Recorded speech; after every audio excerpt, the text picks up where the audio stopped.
Hello, everybody. This is Peg Wasser from Simrock, Nebraska, and we are going to go ahead and get started with the presentation. And I am going to go ahead and do a few little housekeeping things before we get started here.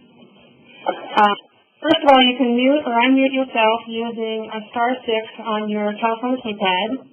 And then also, you'll notice that there's a chat box. Feel free to go ahead and write in questions or comments there. And then also, this is a continuing education offering, so if you're a nurse or an IT person and you want those .CE, and you haven't registered for this event, then I would ask that you go out to the Simrock, Nebraska website and go ahead and register for that event so that you can get a certificate.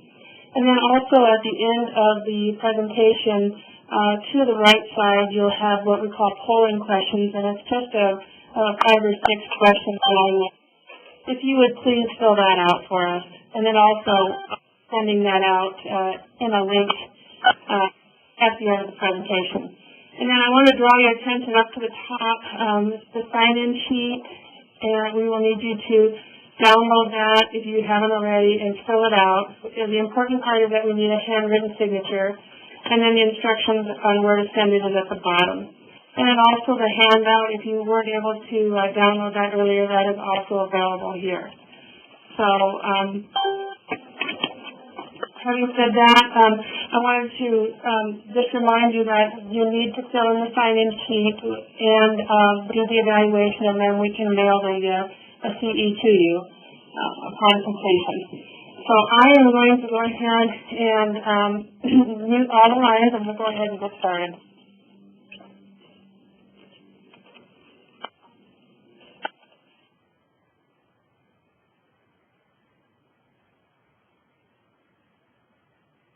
All guests have been muted. You can unmute your line by pressing *6. Okay, today's presentation is, our speaker today is Cindy Filippini. She's an RN and Clinical Informatics Advisor for Nebraska Health Information Initiative, or NeHII. Cindy has over 30 years of diverse nursing background. In her clinical years, she specialized in pediatric trauma and ER. She subsequently excelled in case management, quality improvement, health information technology, and in her previous position with Wide River Technology Extension Center, the regional extension center for the state of Nebraska, Cindy filled the role of an HIT clinical advisor as the quality assurance lead. She served clients directly through an on-site technical assistance and training of eligible professionals and staff in utilizing certified EHR technology to achieve meaningful use. Cindy then joined NeHII team and is assisting providers in addressing their participation in NeHII, the statewide health information exchange. She's actively training new users on the NeHII virtual health record and promotes other HIE services. Cindy is an advocate for high-quality health care, patient safety, and the use of HITs. And so I'd like to welcome Cindy as our speaker today. Great, thank you so much. And thank you all for participating in this webinar. And Peg shared with me a number of names that I do recognize from my experience with Wide River Tech. So we're going to start with a video that is Connect the Doc. Peg's trying to pull that up right now. And this is available on our consumer website, but it gives you a very good overview. From Southwest Omaha to Western Iowa, the aim of each and every person is to be healthy. Of course, this all begins with your annual checkups with your regular doctor. But it can also mean a handful of, well, unplanned hospital visits now and again. All said, there are multiple times through the years when you come in contact with the healthcare system. This includes your family doctor, as well as walk-in clinic doctors, pharmacists, and even emergency room doctors. Each of these doctors has important information about your health, whether it's x-rays, prescription history, or other medical documents. Doesn't it make sense that your doctor should have easy access to your health records that are in other locations, regardless of the doctor, and regardless of whether it's information from a simple physical exam up the street or surgery at a hospital across the state? and that each authorized doctor who treats you has secure access to your complete health records? Here in Nebraska and neighboring states, we call this connecting the dots. By connecting the dots, physicians involved in your care have private and secure access to your lab work, medications, allergies, and existing conditions, all at no cost to you. However, when you're not connecting the dots, you're not getting the best health care. When the dots are unconnected, you could spend hundreds of dollars and hours of your valuable time on examinations that aren't even necessary. That's why it makes perfect sense to connect the dots with Nebraska's electronic health record system. By connecting the dots, you get the best possible health care through shared communication and collaboration. Brought to you by your friends at the Nebraska Health Information Initiative. For additional information, visit www.connectnebraska.net.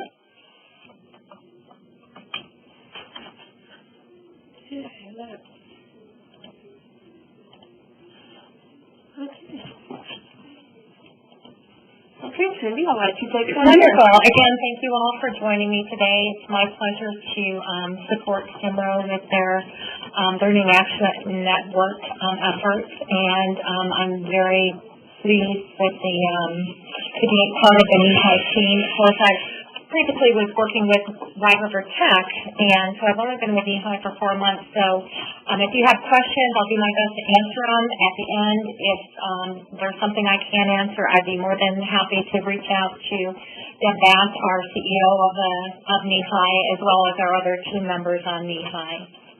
So the objectives for the webinar today is we definitely want to talk about the history of health information technology and health information exchange, the benefits of that HIE has on healthcare providers and for patients.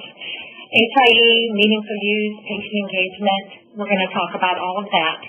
We want to start with history. It attempts to improve U.S. healthcare value, and that's really where it all began. The HIPAA, which everyone I'm sure is quite familiar with, the Health Information or Health Insurance Portability and Accountability Act, HIPAA, of 1996, actually initiated the Attention on Fraud and Abuse, Privacy, Security, and Patient Medical Record Information. In 2000, the Institute of Medicine's publication, To Err is Human, Building a Safer Health System, was quite influential as well. It identified as many as 98,000 deaths annually from medical errors in hospitals, and that's equivalent to a 747 jet falling out of the sky every day. So that was quite an eye-opener. American Reinvestment Recovery Act of 2009 included the Health Information Technology for Clinical and Economic Health Act. This brought considerable funding to various health IT projects, workforce training, and incentives for meaningful use of certified EHR technology. And of course, the Nationwide Health Information Network, which the ONC, the Office of the National Coordinator, does promote and provide funding. This network actually sets the standards, services, policies that enable secure exchange of health information over the internet. Of course, we have our Health Information Exchange in Nebraska, and there is efforts to have a National Health Information Exchange, which is not quite there yet. So it's still going to take a lot of diligence on many people's part to get this up and going. The history of health information technology, or what is health information technology? It refers to a broad concept of information and technology. It supports storage and retrieval and sharing and use of health information data, knowledge for communication and decision making. HIT, health information technology, could be in many forms: financial, administrative systems, your electronic health record, your personal health record, telehealth, biosurveillance systems, and health information exchange. So health information exchange actually falls under HIT as well. What is health information exchange? Well, it refers to the ability to share health data across separate legal entities in support of continuity of care. The electronic movement of health-related information among organizations is according to national recognized standards. Nebraska's Health Information Initiative, which is NeHII, is the recognized health information exchange for the state of Nebraska. And I'll go over that in a little bit more detail. Why is HIE important? Health information exchange. The ability to exchange health information electronically is the foundation of efforts to improve healthcare quality and safety. Because providers connected, and as you saw from the video, that's the message we're trying to get out to consumers as well. To get the best care, you want your physicians coordinating and supporting your care and communicating with other specialists and so forth. Connecting points for an organization's standardized process of data exchange across statewide, regional, and local initiatives. And so why is that important? Reduction of duplicate services. If a provider orders a lab and they're able to see via the virtual health record, for instance, the lab has already been done, then you don't have to go through that added expense and inconvenience of having that test done again. Same with expensive radiology procedures. These providers, through the virtual health record, will be able to see that a costly MRI was already done, and then it's available for them to view. The means of reducing operational costs by automating many of the administrative tasks, governance and management of the data exchange process is very, very important, and we have many policies, and it's everyone's job, and it's very, very important that we're very diligent in protecting the patient's information. But we definitely do want to share. What is health information in Nebraska? Well, the initiative actually began in 2005 when several individuals representing health organizations gathered to discuss the need to create a statewide health information exchange for the betterment of health care in the state. The exchange actually was to provide a means to view consolidated patient medical history at a point of care, improving safety and care delivery while reducing duplicate and redundant procedures. The progress was slow initially, and NeHII did launch in 2009. It is a nonprofit organization. As I mentioned, it's a collaboration of diverse groups of stakeholders to improve patient safety. It's an umbrella connection across all the EMRs with emphasis on interoperability.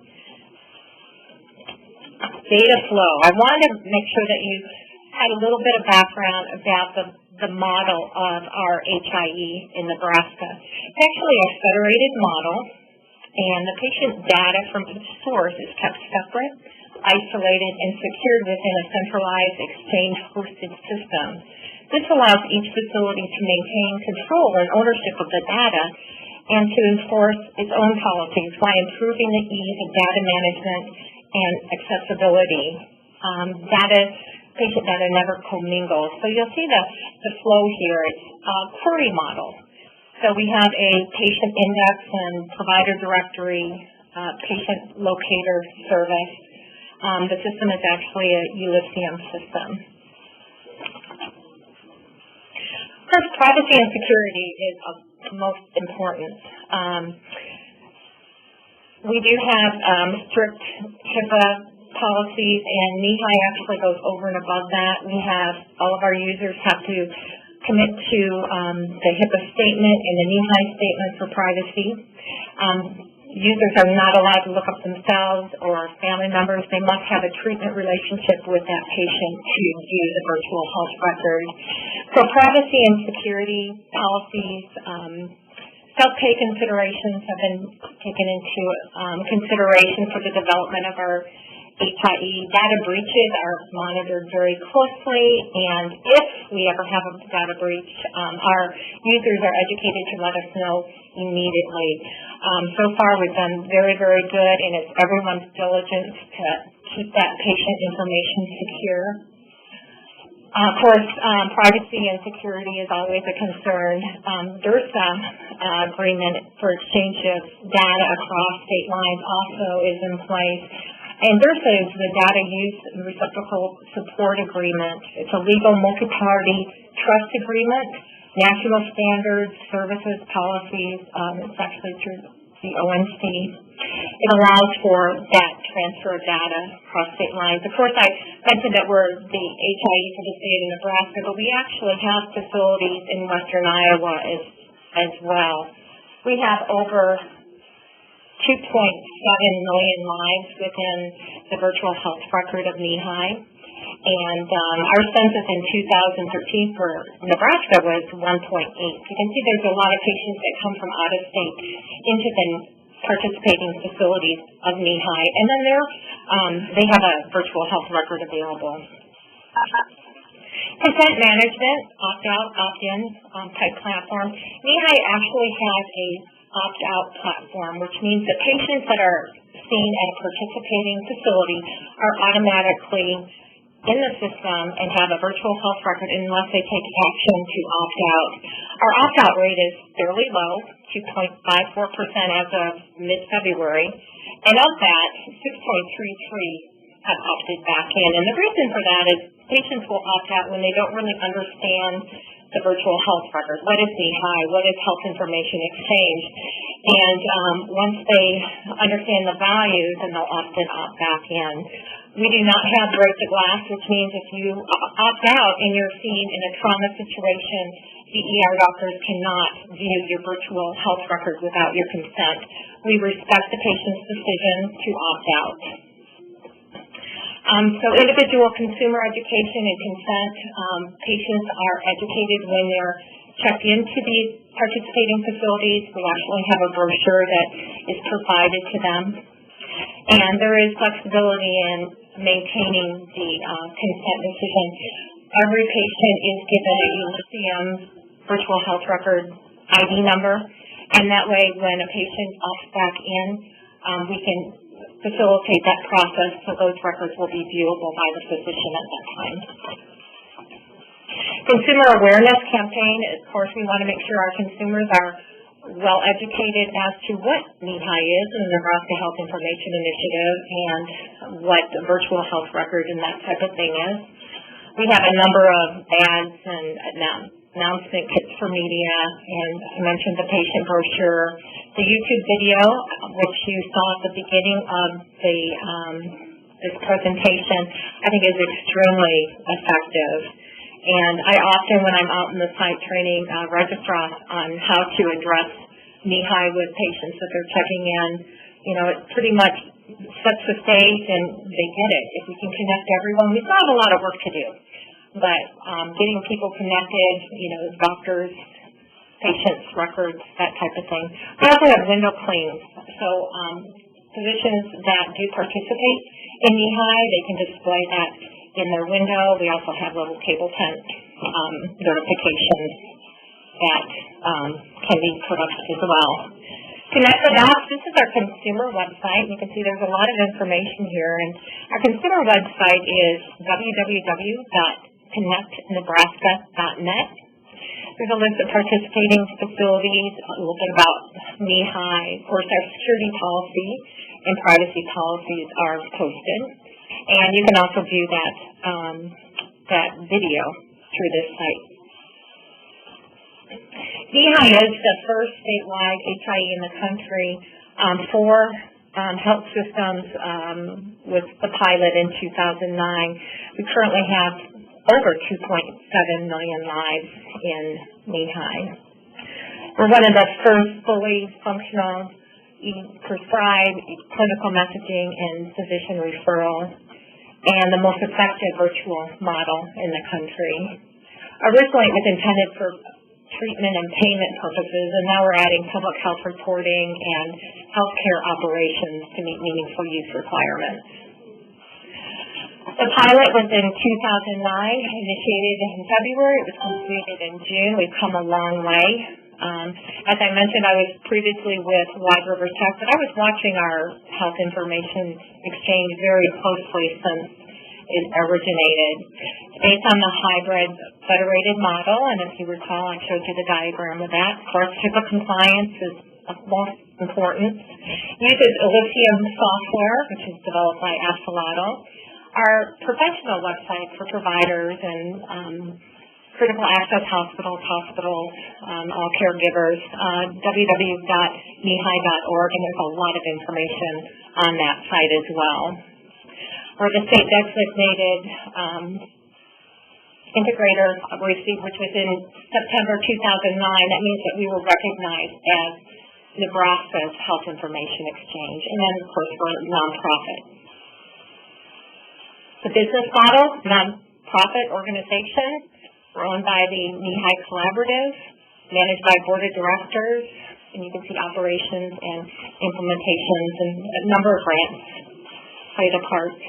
This is our professional website, and as you can see, there is a link for consumers up at the top. It'll take you directly to connect.net and providers, list of providers, there's things to download, a lot of very, very good information. There's a current list of the hospitals that are participating. And there was an article in the World Herald not too long ago, in fact, I believe it was last week, where our CEO, Deb Bass, reported that 26 of Nebraska's approximately 90 hospitals are connected through NeHII, which includes the major hospitals. So we have more than half of the state's hospital beds accounted for in NeHII. And then there's payers that actually participate as well, Blue Cross Blue Shield and Coventry, pharmacies, and then the hospitals that are pending implementation. They have participation agreements and just getting ready to come on board. Nebraska adoption. I always love maps. They're very visual. So the green are implemented. The pink are getting ready to implement. And we still have a lot of work to do across the state. However, you can see that we do have sites in western Iowa, Red Oak, Cass County, Council Bluffs, and then we go Omaha, Hastings, all the way across to Scotts Bluff. So there's a lot of areas we still need to get the word out, get providers involved, and get consumers involved as well to encourage their providers to be part of this so their records are available. You can see the total number of users are increasing since 2009, along with patient demographics. As I mentioned, there's over 2.7 million lives in NeHII. Our statistics as of February 14th, 2.7 patients in the system. You can see our physicians and staff that participate. It's fairly quick, less than 2 seconds, 97% of the time. And most remarkable is the amount of information, the amount of reports that are available through NeHII. Over 61 million reports, and those include your lab, your radiology, and transcriptions. And transcriptions could be your H&P discharge summaries from the participating facilities. I'm going to take you through a look at our virtual health record. And it's very simplistic. It's read-only.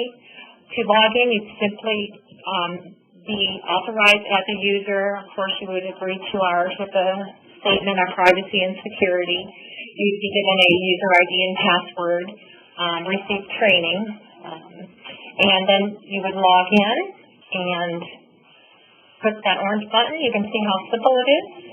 It's available through the Internet Explorer with authorization. User ID and password is there. And then this is the screen to look up a patient. And you would simply click on, up in the right-hand corner, there's a little person with a magnifying glass. It says Patient Lookup.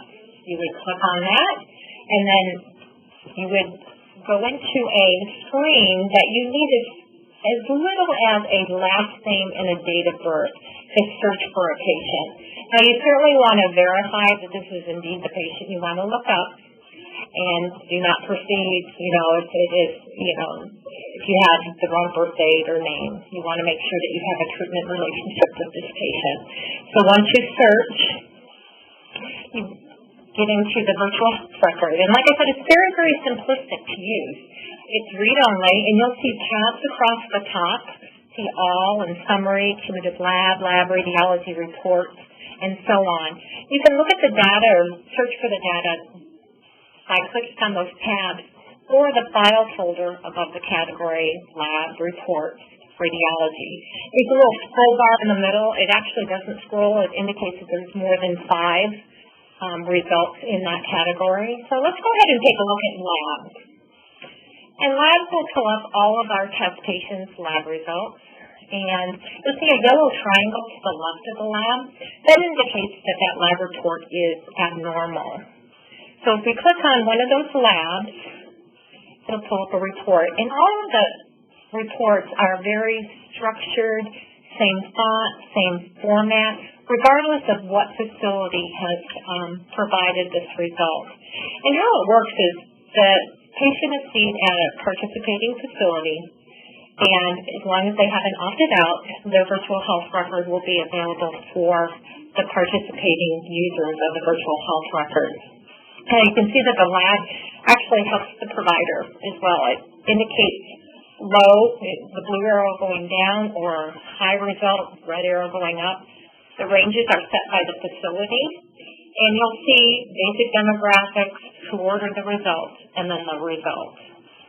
So if we go into cumulative labs, you'll pull up all of the lab results, from all of the facilities. And if we do all elements, we'll get all of them, or you can limit your search. And then there's a little box at the left of the lab results. And we have 140 labs that have been line coded, so it'll do trending. So if you click on the box to the left of the lab, it'll trend all of that result together. So this is a hematocrit. And that's just not from one facility, it's from multiple participating facilities. The next tab would be your radiology. And this will be the report. It doesn't have imaging as of yet, something we've looked into and will continue to consider. However, imaging is very expensive, new technology, not crystal clear yet to go over the internet. But I'd imagine as with the advancement in technology, it'll come with time. So if you click on one of those radiology results, it'll pull up very much like the lab, same format. You'll see demographics and who ordered the result. Very structured. The font is very easy on the eye, very easy to read. The next tab is Reports, and Reports will have your discharge summary, your H&P, progress notes, consult notes. You'll see surgery center OR reports in there as well.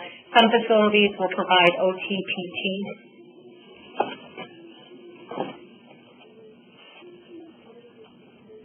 Do lab results display site when lab was done? Yes, and actually it's real time. So if this patient has been seen at a participating facility and they have a lab result taken, as soon as that lab result is available for the hospital, it's available through query.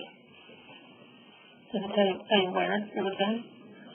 I believe it, yes it does. Do you want to go back a few slides? Usually at the very bottom, you'll be able to see where it was produced. It's kind of blurry there because that's our test patient. Okay. Good question. Okay, this is a functionality of the virtual health record. It works very much like Excel. So if you click on the header, for instance, the word result, it'll put it in alphabetical order for you. Or if you want to click on ordered by and you're searching for a particular physician, again, it'll put it in alphabetical. And more commonly, clinical data or the date, it'll put it in date order. If you click it twice, it'll reverse the order. Patient information tab, consent to access, yes. If this patient opted out, you would have received that notification when you first searched for that patient, and you would never have gotten to this point. Basic information, basic demographics, and you can see the medical record number and ID number under that basics section. That's very, very useful. You'll be able to see what participating facilities this patient has actually been cared for at, and those virtual records will be available. Now, it's based on when the facility signed or implemented their participation agreement and participation in NeHII.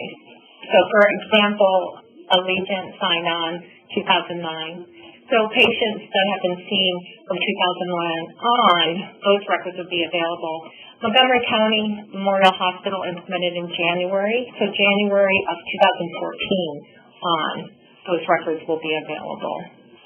Let's see, query for pharmacy benefits and allergies are starting to be populated by facilities as well. We're gathering that information.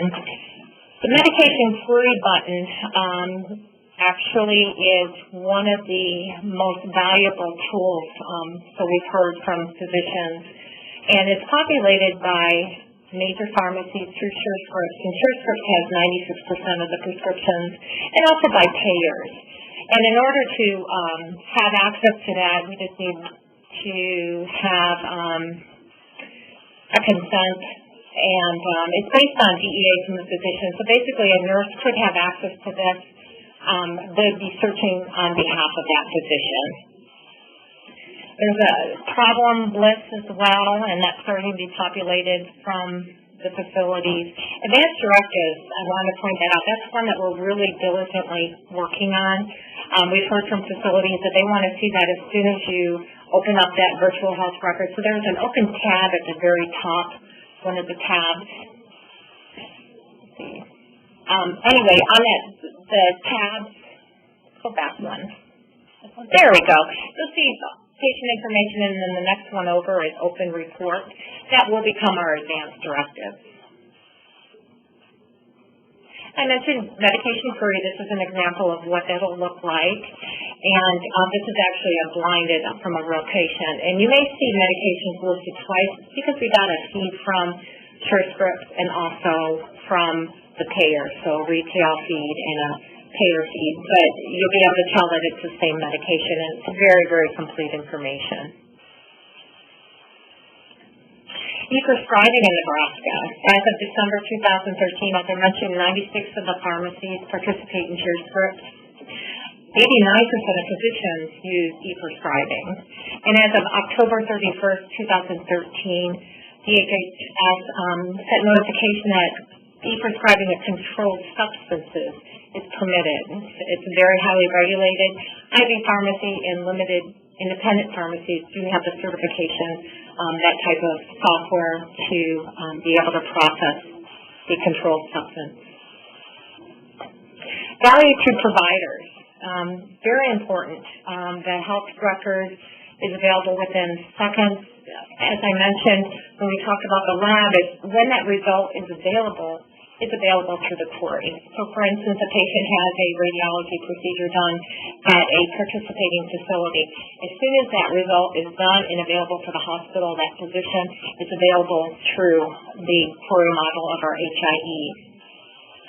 The value of redundant tests. You'd be able to see, lab and radiology and medication history. And when patients come to facilities, sometimes they're not the best historians. My background was pediatric trauma, and we have the brightest of parents, and boy, I sure wish we would have had the virtual health record. Or as our parents get older and, dementia and Alzheimer's and that type of thing, they're not the best historians, and anybody under stress. So if we can make our virtual health record available through the health information exchange, certainly will help with the continuity of care and, more complete information on that patient. Also will save on administrative costs and delays. And, currently now when patients are seen and they need records from another facility, the office would get a consent, and then the consent would be sent, and then the record would be copied or faxed back over.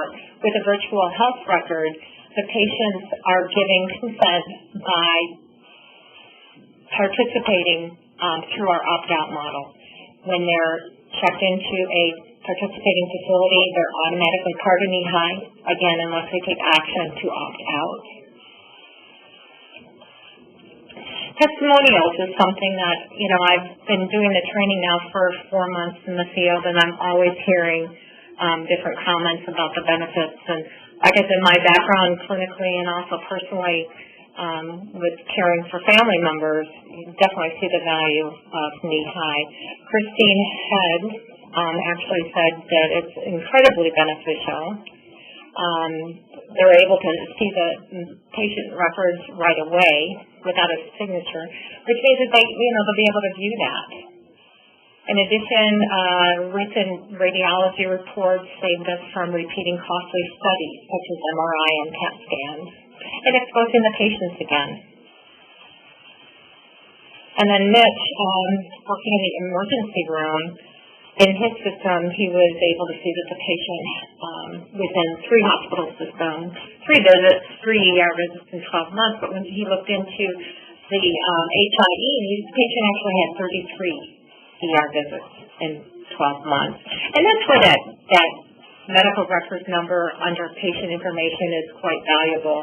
You'll be able to see if patients are actually hopping around. And Joanne had mentioned that working in an emergency room, of course, a patient comes in and claims they haven't been seen yet or by another facility. And when she pulled up the virtual health record, lo and behold, she was seen at a different participating facility 30 minutes prior. Meaningful use stage 2, transition of care background. The purpose of meaningful use focuses on transition of care is to improve the electronic exchange of core clinical information as a patient moves from one setting of care to another. You can actually see that the virtual health record will help with that. However, there's other products or services that NeHII offers that I'll go into. One is direct messaging. And now that we're talking about meaningful use stage 2, I also want to bring up a timely conference that's coming up. Meaningful use stage 2, protecting electronic health information, is being offered on March 25th in La Vista Conference Center. It's being hosted by Wide River and NeHII. So in order to get more information on that, if you want to keep an eye on wideriver.com. They're the ones that initially got this conference going, and I think it's going to be very valuable for all of the sites that are pursuing stage 2 meaningful use. So how does NeHII facilitate transition of care? Direct messaging, the capability of transporting a secure email from provider to provider.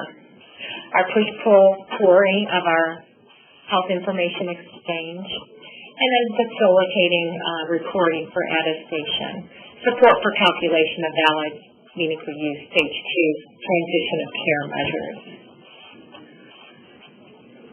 Direct messaging services is certainly something that's becoming quite needed to clearly email information from one provider to another. It's encrypted email. It does support stage 2 objectives related to transition of care. And Optum is now a member of Direct Trust, which is a certification that's fully accredited, or will be as of second quarter 2014. So for additional information on direct messaging, please reach out to me and I can get you more information, or I can direct you to our project manager, Leanne Stevens, who is actually leading that effort. So how can direct messaging serve as an alternative to faxing? And the promotion is the fax. You know, faxes are used quite often. Are they the best? Are they secure? You know, who's receiving that fax on the other end? Direct messaging provides an easy, secure alternative to faxing of health records to providers. It also has benefits, which you can see. Value to consumers. Patients can access complete medical records at the point of care. Medication histories are available from the pharmacies. There's no need to carry health information or health records with you, which is so quite common. We need to get everybody on board. Consumers are empowered by becoming actively involved in their treatment plans. And then our consumer website, again, is connectnebraska.net. Thank you all for your time. Looks like we might have another question or two. From Tanner McNeil. Hey, Tammy. Can you verify lab and ADT maps to structured fields within the database and radiology and reports come across as text documents? How about medications? Just curious. Okay, the labs, okay, it's read-only, so it will not populate your current EHRs. You can certainly print it and, upload it within your system for your notes, but it will not populate your fields.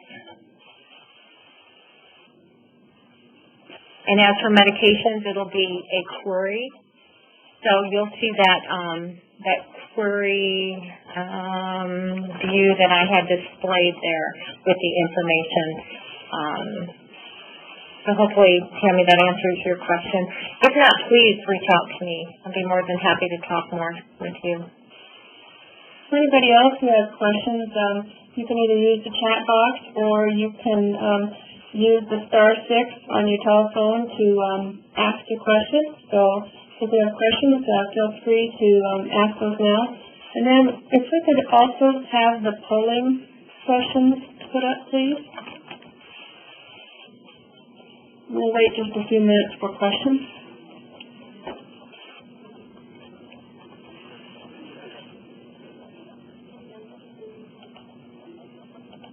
Oops, did I just... Can you put the polling questions back up, please? I think